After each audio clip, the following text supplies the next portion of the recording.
Hello, I'm State Representative Al Landis from the 96th House District. Welcome to Ohio in Focus.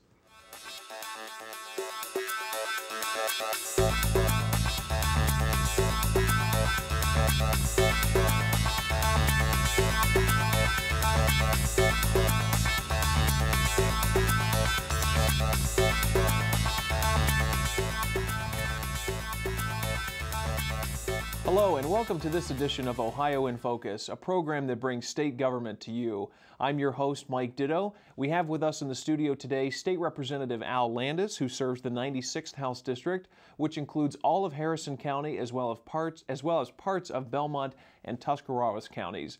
Representative Landis, thank you so much for joining us. Glad to have you here. Thank you for the opportunity, Mike. It's great to be here. So tell us a little bit about yourself. You're in your first term as state representative, so tell us a little bit about your family, your background, and how you got here. Well, thank you. Again, it's an honor to be here and serve as a state representative. It was a goal of mine since actually going back to high school to be into public service. And my career path and family took me into the steel industry, which I worked for 33 years and retired in September of 2009. And I retired specifically with the intent of running for the Ohio House. The reason I chose that is because we were seeing the economic downturn in the steel industry very early, and I felt that we needed a different type of representation in Columbus, and somebody that had a business background, somebody that was fresh off the front lines of the downturn was very important to me. And I couldn't have done it without my wife, Debbie. My wife and I have been married 35 and a half years. Congratulations. Well, thank you. 2 adult children and 4 grandchildren, which we're very proud of.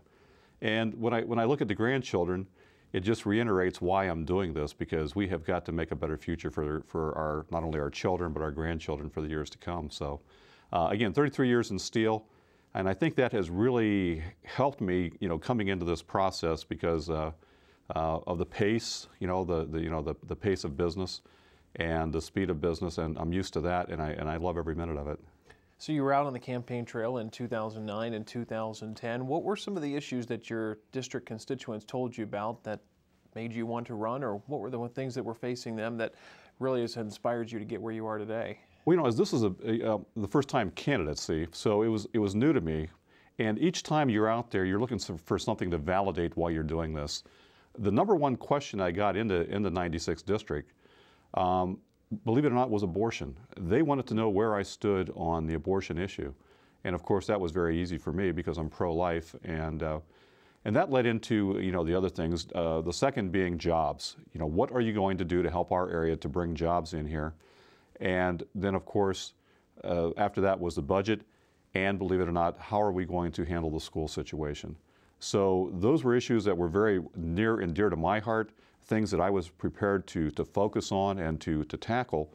So it just validated, why I was running, and I was running for the right reasons. So you've been here for a little less than 3 months now. The headlines across the state have been that the legislature's been moving at a pretty fast pace. What's it been like for you? What's it been like being here in Columbus representing your constituents back in the 96th? It was a little hard getting used to it because, again, being on the campaign trail for 14 months, making the transition from a candidate to being the actual representative was a little bit more difficult than I thought it would be. But once we got sworn in on January 3rd, I think I settled in very quickly. And after about 3 weeks here, I tried to evaluate what can I do? What is my role at this point in time?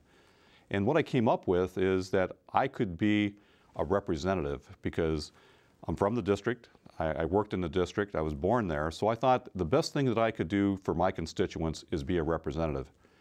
Then with the selection of my legislative aide, Tim Maley, he is helping me become a legislator. And that's something that I lacked. But as far as being the constituent issues are very, very big to me, and being a representative was the most important thing to me. What is it like working with the 98 other House members, either your caucus or the minority caucus? You've got a lot of different people with a lot of different backgrounds and interests, and it's different all across the state how their district operates. How's it been like working as a part of a larger team? Well, one of the things that really helped us, I think, was the orientation that LSC sponsored right after the election, and they threw all of us freshmen into a 3-day or 4-day training program. We were interacting with both sides of the aisle. And I think that really prepared us for what was going to happen when we took office and was sworn in on January 3rd. Working with the caucus has been very interesting. There's a very diverse group of people that different backgrounds, and I find that there's a camaraderie because I believe that we have the same focus, and that is problem solving. And when we key on that, I think that we're going to accomplish a lot of very good things for the state and for our constituents. Have you been in your district in any town hall meetings or anything that the constituents have come to you and brought ideas for? And if so, how have those meetings been going so far? As far as the town halls, my schedule hasn't allowed me to get into anything very large yet, and I'm looking forward to that. I have met with groups both inside the district and outside the district with numbers up to between 50 and 75 people, keying in on some key bills that were out there. And even though we don't always agree on what we're going to do, they were very respectful. The input has just been tremendous. I've spent a lot of time on the phone, a lot of emails, even going into the grocery store. My wife, if she's in a hurry, she'll ask me to stay in the car. But the interaction in the district, and that is very, very key to me, is being in the district, being at the gas station, being at the local restaurants, and interacting with the constituents is great. And the input has been very, very good and very respectful. The legislature, particularly the House, has passed a number of bills so far this session. Jobs Ohio, the repeal of school mandates, among a host of other things. Are there any of those initiatives that you've been particularly proud to support, or are there any legislative initiatives that you'll be working on here in the coming weeks and months? Well, one of the big ones was Jobs Ohio, because I feel that we have to focus, number one, on how do we keep business here, not only in Ohio, but in my district in the 96th. So your best customer is the one that you've already got. So what we have to do is we have to find a way to take care of them to make sure that we're not losing any more businesses and any more jobs. So Jobs Ohio was very, very important there. Also, the office of, the Common Sense Initiative was very important also, because there's help available for small companies and startup businesses, but sometimes they're intimidated by the process. And the bill that was put through, I think, is going to be very, very beneficial for companies that are already in business, that want to grow, and new companies, that new startups, because it really brings it down to a common sense, and that hence the name. And I'm excited about it. Legislators have often been very busy, not only just right now, but in the past too. They're busy on a day-to-day basis. Maybe you could tell your constituents back home what a typical day is like for you as a state representative. Well, typical day is kind of unusual, because I'm not used to having somebody else schedule my life for me. And my legislative aide, Tim Maley, does a great job at making sure that I'm well informed as to what's coming up, that I have the preparation that I need going into meetings. So a typical day is usually starting out with meeting with constituents on issues, and then moving into either a caucus situation, then into session, and then more meetings with constituents or interested parties that have bills coming up. And time goes so quickly here in Columbus. Time management is very, very important, because we're trying to see as many people as we can. We're trying to reach out to as many people as we can. And during my commute, I spend a lot of time on the phone, talking to individuals or organizations, trying to, just keep them up to date as to what I'm doing and how I'm representing them here. Well, part of that busy schedule, I imagine, is your committee schedule. For the constituents that don't know back home, the Speaker of the House will appoint all the members of the House to a variety of committees. So maybe you could tell us a little bit about the committees you serve on and some of the bills that you're talking about in those committees right now. I feel very, very fortunate, Mike, on the committees. When the Speaker of the House left me a message to advise me of the committees, his comment was, "Santa Claus has been very good to you, Al," because being a freshman and not having the political experience that maybe some others have, I was very fortunate to be appointed to the Agriculture and Natural Resources, to Small Business and Economic Development, Public Utilities, and Veterans Affairs. And each one of those mean a lot to me, to be able to represent our district on those committees, because there's so much that goes on that touches each committee, and I feel it's a really good cross-representation of what goes on in the 96th.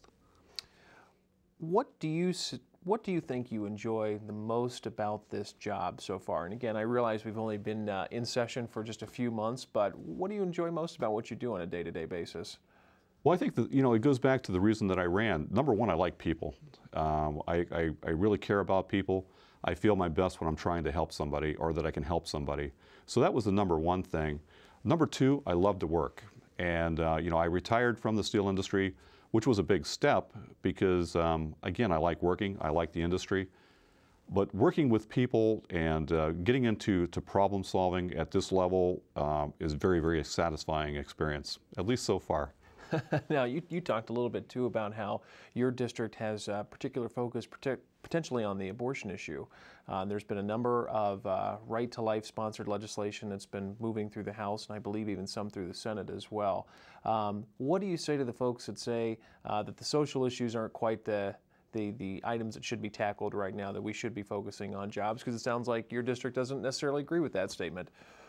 Yeah, that came as quite a surprise because, again, part of being a good salesman is not being able to talk well, but to being able to listen. And I heard what they were saying. And when the opportunity to get involved with the heartbeat bill, I thought that was something that is certainly a priority in the district, and it means something to people. And so when the opportunity to listen to the committee and listen to the information, I felt that my responsibility to the district was to learn as much as I could about the bill. And we're following it through, just came out of committee, and we're looking forward to seeing it on the House floor. So.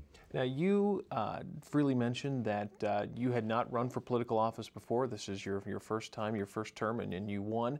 What do you say to younger folks back in your district who are inspired by your story or want to serve in a public service capacity when they get older? What do you say to them to help motivate them or to encourage them to get started? Well, one of the things that, and part of the story is, I was influenced by 3 teachers in high school. And that's been a few years ago, back in the 70s. And to this day, I remember the influence of 3 teachers. And when I meet with young people, especially students, I tell them to enjoy their school years, and they're going to learn more than just the book work. There's so much more to it, and they'll be surprised at who they remember and how they remember it. And the teachers are so important to this process. So I would encourage students. It was on my radar for a very long time, but because of my family and my career path, I got started a little bit later than what I would have liked. And I would encourage a student that if they have an interest in serving in public service, to go for it and set their goals early. And Representative, if your constituents wanted to get in touch with you, either here in Columbus or back in the district, how best should they do that? Well, again, we have our website, our email published, and we have our phone numbers. And again, Tim Maley is excellent at getting the information to me on a regular basis. Constituent issues are number 1 on our priority list every day. So, calling the office here in Columbus is the best way, especially for scheduling. Coming through the Columbus office, gives Tim the opportunity to get it on the calendar and fit it in a priority manner. If you had to tell your constituents one thing right now, you have an open forum to tell them either about what you're doing or what you're focused on or what you want to do from them or something that they should bring to you, what would you tell them today? Well, I think the single biggest thing is communication. I'm going to do the very best I can to represent them here in Columbus. I have that responsibility. But I also have the responsibility of reporting back to them what's going on in Columbus, what I'm doing down here, and why I'm doing it. So, it's a two-way street. But the most important thing is, when you're a representative like this, you never forget who you work for. I work for the constituents, and I have an obligation to them for communication, and I certainly would hope that they feel very comfortable contacting me, whether it be here in Columbus or at the mall or in the grocery store, because I love the interaction. I really do. Well, with that, Representative Landis, thank you so much for joining us. We really do appreciate it. Thank you for the opportunity. Again, you've been watching Ohio in Focus, the program that brings state government to you. I'm Mike Ditto. Again, thank you for joining us today.